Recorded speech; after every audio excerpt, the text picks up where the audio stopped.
We know, basically, when it's a bright, calm day, we expect them. We expect them. You don't know when they get off them boats. You don't know what backgrounds they have. This is Callum Smiles for Rebel News, and today I am in Aycliffe. Just over my shoulder is the small community of Aycliffe, and just beyond that is the White Cliffs of Dover in Kent. And just in front of me is Shakespeare's Beach, where many of the migrants land in the summer months. Now, Aycliffe has a population of just over 500 people. And most people along the south coast would get excited with spring and the warm weather just around the corner, but for those in Aycliffe, it brings a great deal of worry. Along this beach, Shakespeare Beach, hundreds if not thousands of men illegally land in the United Kingdom every year in small boats. Shortly after landing, they make the short trip to the small community of Aycliffe, where they hide until smugglers pick them up.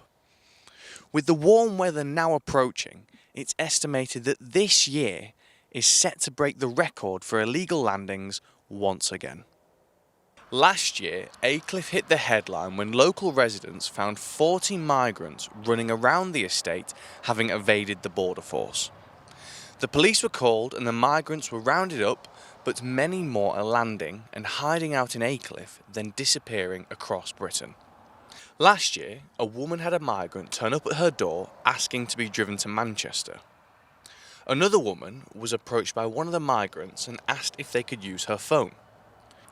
Aycliffe residents' homes have reportedly been broken into by migrants, and last year several residents told newspapers they were so concerned for their safety they have to lock their doors and arm themselves in case a migrant tries to break in.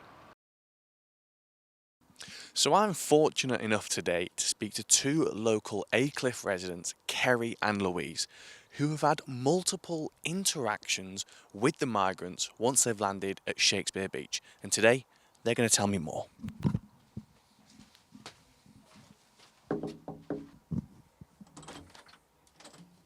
Hi, Kerry. Hiya, come in.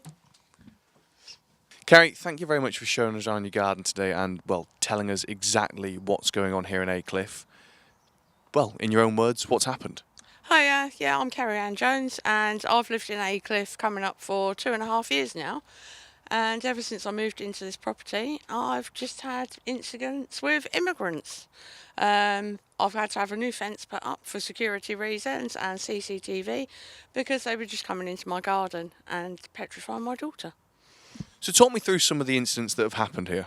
Right, in August last year, I had one that was half over my gate, and that was in broad daylight, and the police didn't come, yet again, despite me dialing 999. Then there was an incident in October with a friend who lives up the road, Sue Doyle, where one actually went into a house. And then I've had another incident, I think January it was, same as before. There was a guy at my gate 6 o'clock in the evening, and my old gate is like waist height. So you mentioned you phoned the police. What did they say when you called them? In August, I was told it was at 999 I dialed, and I was told that there was they were en route, and nobody came. Nobody came. And same again in January. Nobody came. It wasn't urgent enough for them to come. With the incident with Sue's, she came. She's my next door neighbour. I'm Louise Mungo, by the way, and she knocked on my door. She was so scared because she said there's a man in my house. He brazedly just walked through the back garden and walked through her back door. Like, that's scary for an elderly woman, isn't it, really? And especially if you've got vulnerable families around here as well. It's a bit intimidating as well, and the police don't see that serious enough. So, obviously, me being me, I went and got the immigrant out for her, and it turned out to be a 16-year-old boy. So that was a bit scary within itself. So Kerry and Louise, tell me what sort of response this has then got from, the authorities, government ministers, the local council. What have they done since this has happened? At the beginning of November last year, I had like the local MP, Natalie Elphick, the immigration minister, plus various other councillors and MPs all come to my house. And yeah, basically, nothing's happened. Nothing's happened. It's all just chat. They all came.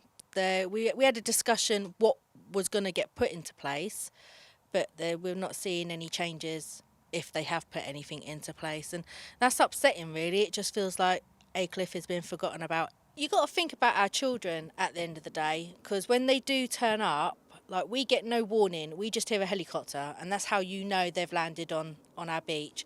It's the children. If they're at the park, they've got to come home. The school gets put into lockdown because they're in the playground. It's not fair for them. And even if they're out, and some children don't have a mobile phone, the parents are going to be worried. Like even with the woods just behind Kerry's fencing, that's where they'll come to, and then in a bit we'll take you up, and they got the whole run of the back of the houses where they can enter people's houses.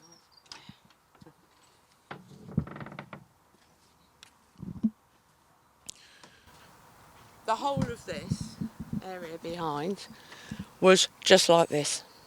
But the council have cut it down to try and stop them hiding. But as we go up the side, there's actually a little camp, and there's one on the other side. Do you want me to take you up there? Yeah, by all means. Kerry and Louise showed me the wooded area where the migrants are apparently hiding out whilst waiting for smugglers. Kerry has had to put extra security in place because of the migrant situation, and ultimately both ladies are just two concerned Aycliffe mothers worried for them and their children, and are frustrated with the government's inaction with the illegal crossings. So I've come to a vantage point overlooking the Port of Dover to speak to local journalist Steve Laws. But before that, I thought I'd give Natalie Elphick, the local MP, one last call after multiple emails and with still no correspondence. Here you go. You're through the office of Natalie Elphick, MP for Dover and Deal. Please leave your messages after the tone. So unfortunately, once again, we couldn't get through to the local MP, Natalie Elphick. And lots of the people in the area often say that the MPs do not listen to them and simply don't care.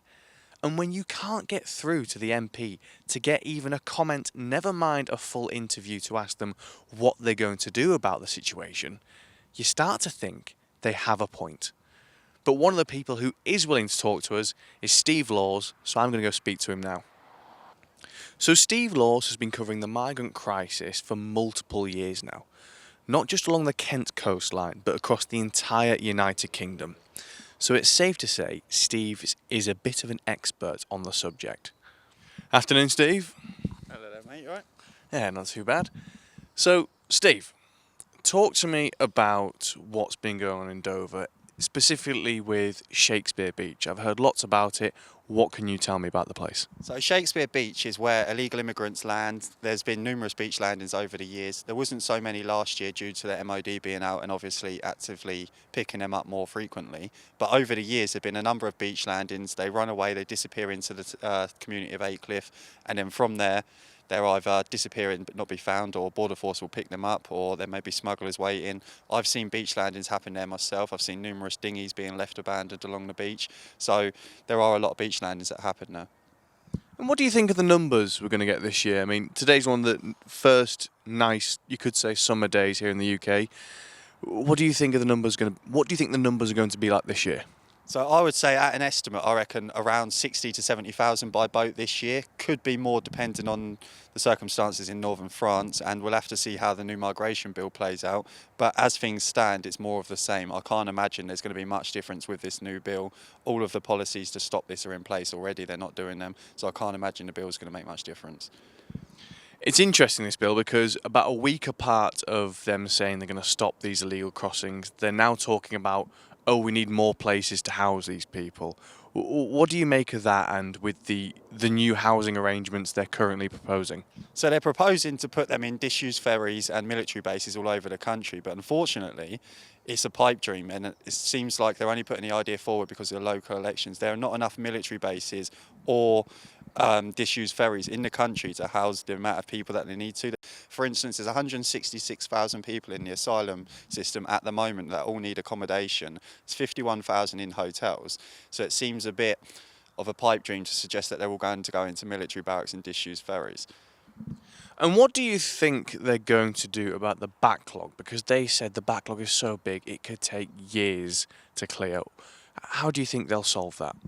Honestly, I think they just give them all amnesty in name, basically, and ultimately they'll all be granted asylum and eventually be given leave to remain, and they can remain in the UK as long as they want. So I don't think any of these people that are in the asylum process are actually going to get deported. It's easier just to give them all a place and then speed through it that way. And do you think that would actually just encourage more people to make the crossing?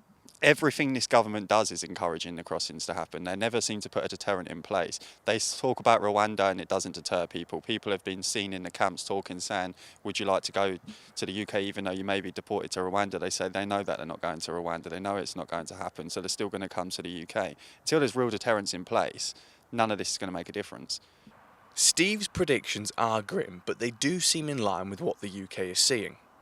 In this chart published by Migration Watch, it shows the huge rise in illegal boat crossings, and if the trend continues, we could see record numbers of illegal boat crossings in 2023. Currently, the UK asylum system is being stretched to its limits.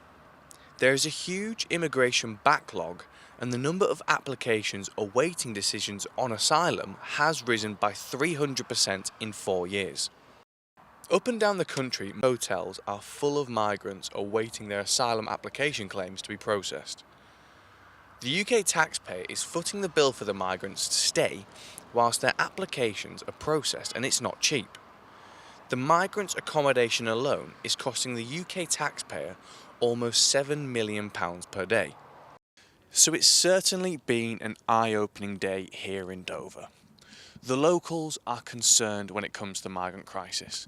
We've spoken to some of the women here in Aycliffe, and they are concerned for their safety, and they say that the government simply isn't doing enough. Yet the government claim that they're going to crack down on illegal immigration. But the fact of the matter is that the government has made this promise time and time again, and always never followed through with it. So this has been Callum Smiles for Rebel News here at Dover, covering the migrant crisis at migrantreports.co.uk. If you value all the work we do when it comes to the migrant crisis, and as the mainstream media have shown they simply cannot be trusted to bring you the truth on the matter, then please head over to migrantreports.co.uk, where you can see all of our previous footage and where you can help cover our modest expenses so we can continue to bring you the news that matters to you. That's migrantreports.co.uk. Thank you.